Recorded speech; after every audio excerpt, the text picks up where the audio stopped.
우리가 상승의 시장을 읽으려면 이런 패턴을 좀 보이는 동네들에 좀 관심을 가지면 좋을 것 같습니다. 부동산이든 주식이든 가격이 많이 상승하고 사람들이 많이 얘기를 하고 나면 그제서야 뒤따라가는 이렇게 한 박자 늦는 경우들이 많은데, 부동산이 가격이 조금 상승할 것 같다는 신호, 이런 징조들 미리 알아보는 방법이 있을까요? 네, 맞아요.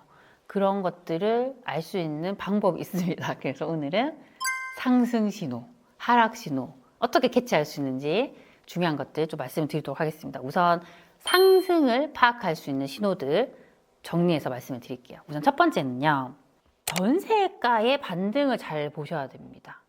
근데 지금은 거의 상승 초입의 형태를 보이는 동네들이 많거든요. 대표적으로 서울이에요.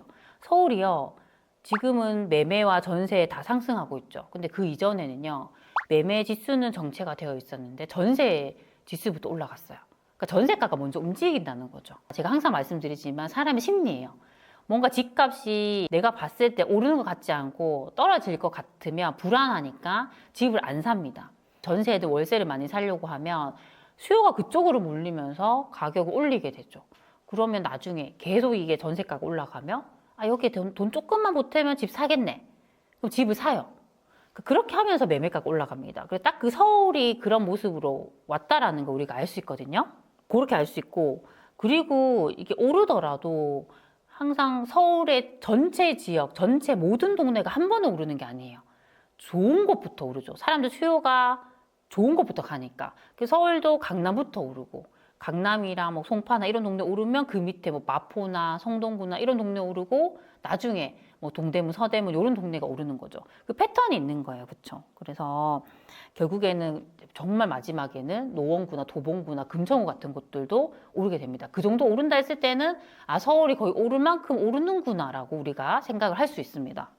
그리고 지금 보면 이제 거의 뭐 강남이나 대표적인 상급지들은요, 이미 전세가는 오를 대로 올랐고 매매가가 치고 나가는 곳들이 많거든요. 근데 지금 성북구 같은 곳들을 이렇게 보시면요, 최근에 이제 모습을 보면 상승 초입에 매매가가 정체가 되다가 요때 전세가가 움직여줍니다. 그래서 여기 제가 예시로 가져온 아파트가 있는데요, 여기 성북구에 있는 기름 뉴타운에 있는 아파트입니다. 근데 여기가 흐름을 딱 보시면요, 2022년 이후에 매매가와 전세가가 하락을 했죠. 그러다가 전세가부터 반등을 해요. 그래서 24년 4월에 기준으로 보면 전세가율이 60%까지 회복을 하거든요.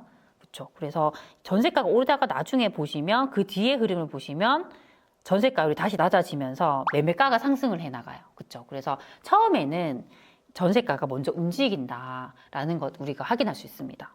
그리고 보면 최근에 전세가 반등이 빠른 동네가 있어요. 어디냐면 구리시 수택동입니다. 여기를 보면요, 최근에 25년 4월 기준으로 보면 전세가율이 66.7%까지 나와요. 아직 여기가 매매가가 반등을 많이 못하고 있는데 반면에 전세가가 많이 올라가고 있다는 상황이거든요. 이런 구리 같은 곳들도 보면 나중에는 서울처럼 매매와 전세가 동시에 상승하는 모습으로 갈 수 있다는 얘기죠. 그래서 이렇게 우리가 상승의 시장을 읽으려면 전세가가 반등하는 곳들에 좀 관심을 가지면서 그런 신호를 잘 읽으셨으면 좋겠습니다. 두 번째는요, 미분양이 감소하느냐입니다. 저는 미분양과 입주 물량 중에서 더 중요한 게 미분양이라 생각해요. 미분양은 그 동네에 사는 사람들이 새 아파트를 사고 싶냐, 사고 싶지 않느냐를 알 수 있는 그 수요에 대한 지표거든요. 근데 만약에 미분양이 막 쌓이고 있어요. 그럼 아직 여기는 아니라는 거죠. 수요가 없다라는 거죠. 근데 반대로 미분양이 계속 감소를 하고 있어요.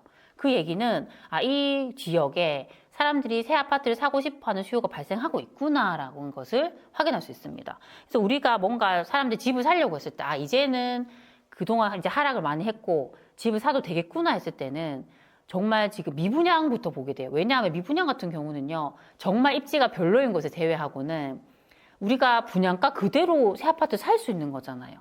그게 정말 메리트거든요. 그래서 주변에 미분양 난 곳이 어디지라고 생각하고 그런 것들을 매수하게 됩니다. 그러면 이 미분양이 급격하게 감소를 하게 되는 거죠.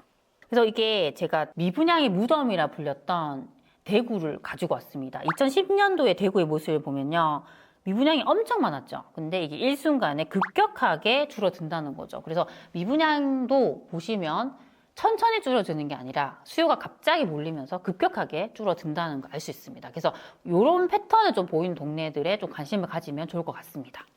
세 번째는요.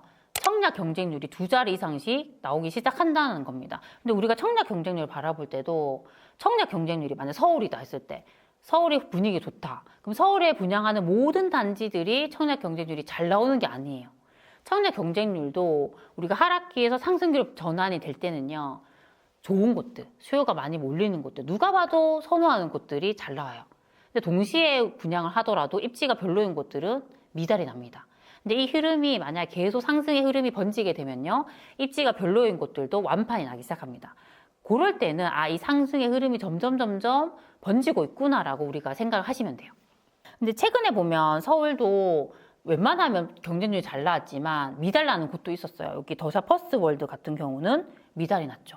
상대적으로 여기가 고분양가이기 때문에 미달이 났습니다. 그렇죠. 근데 최근에 잔여 세대가 완판이 됐죠. 그만큼 지금 서울의 신축이 부족하다는 얘기예요. 그렇죠. 그래서 이런 지표들을 좀 잘 살펴보시면 좋을 것 같습니다. 네 번째는요. 거래량이 증가한다는 겁니다. 근데 이 거래량은요. 매매가의 반등, 매매의 반등에 선행을 해요.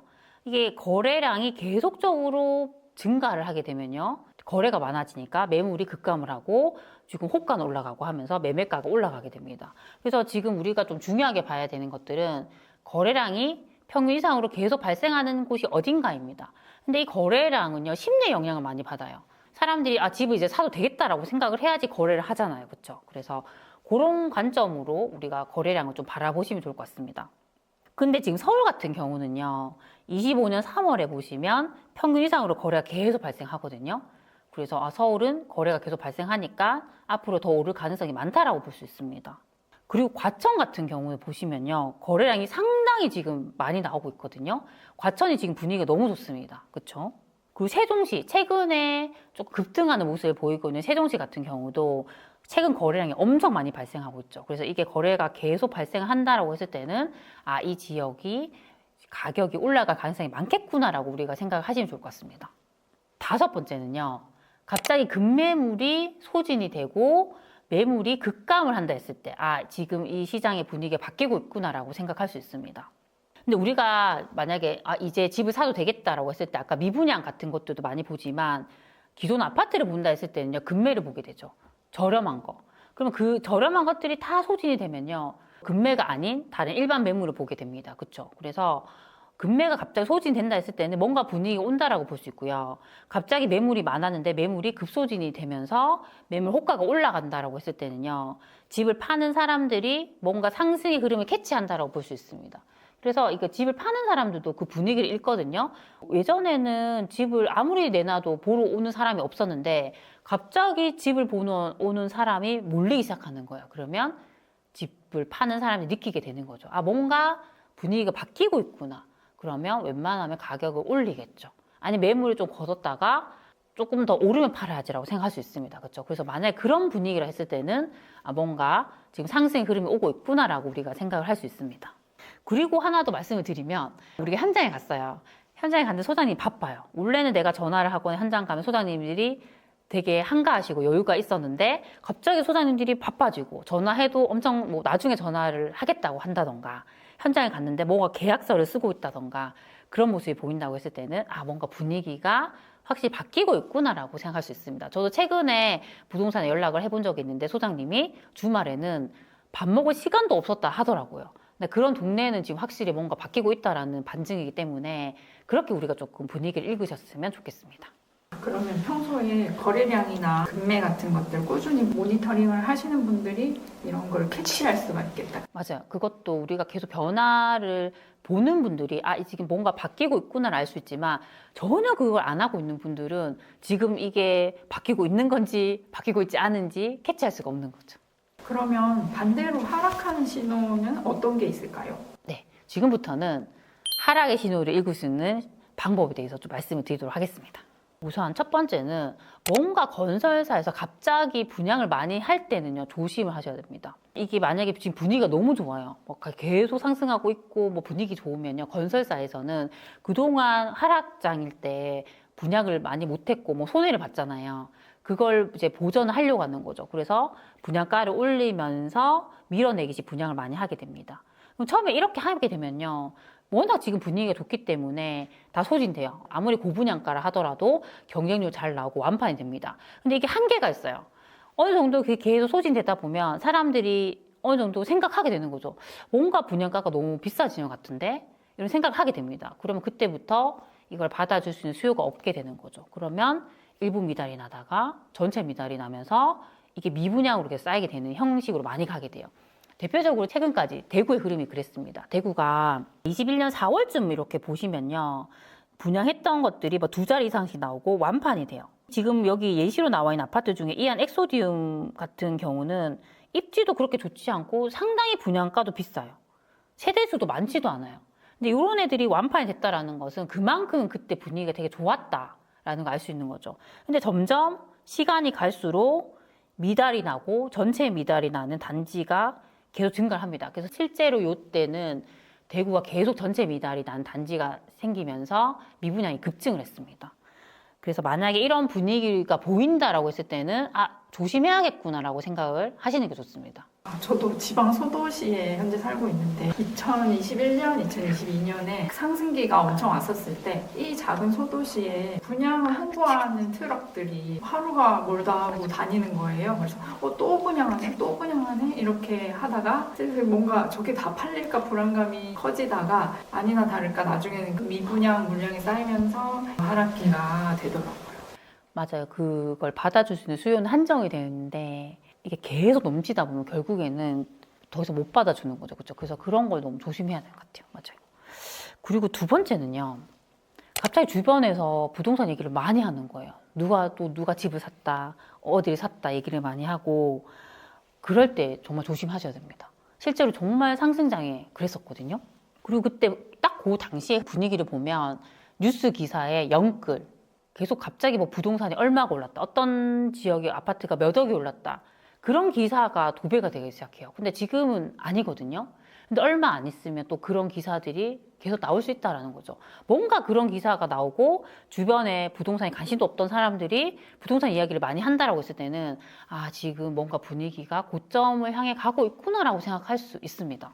그래서 오히려 저는요, 집을 사기 좋은 시기는 지금 같은 시기라 생각해요. 지금은 우리가 신문 기사 봐도 상승에 대한 얘기는 아직 많이 없거든요. 그렇죠? 오히려 최근까지 하락에 대한 이야기들이 더 많았습니다. 그래서 그럴 때는 오히려 상승 초입이 가능성이 많은 거고 반대로 우리가 영끌이든 갑자기 뭔가 부동산에 대한 기사가 도배가 된다.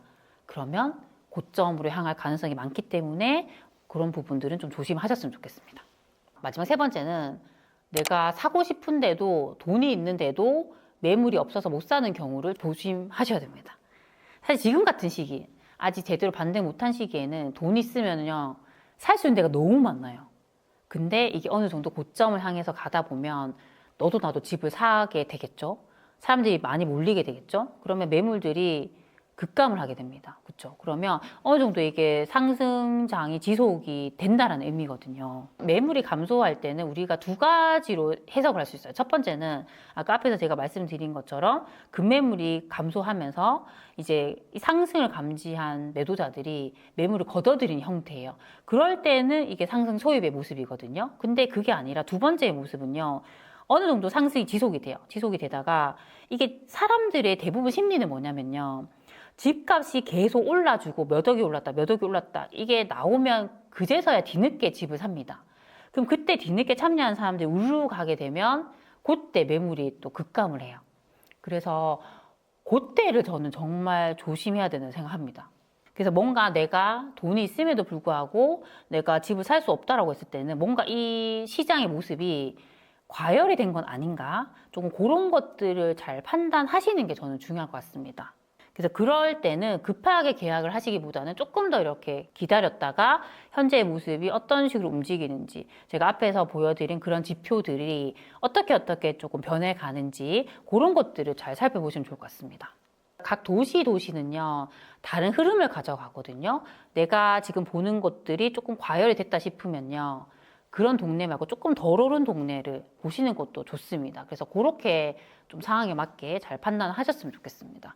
그래서 오늘은 우리가 상승의 신호를 읽을 수 있는 방법, 하락의 신호를 읽을 수 있는 방법에 대해서 말씀을 드렸습니다. 근데 지금 대부분의 시장의 모습은 하락의 모습보다는 상승의 모습으로 가는 신호들이 많이 보이거든요. 그래서 지금 내가 관심을 갖고 있는 지역들이 어떤 모습으로 가고 있는지를 제가 알려드린 방법대로 잘 살펴보셨으면 좋겠습니다. 오늘도 제가 말씀드린 것들이 우리 소중한 친구분들에게 도움이 되셨으면 좋겠습니다. 그럼 우리 다음 시간에 만나요. 안녕!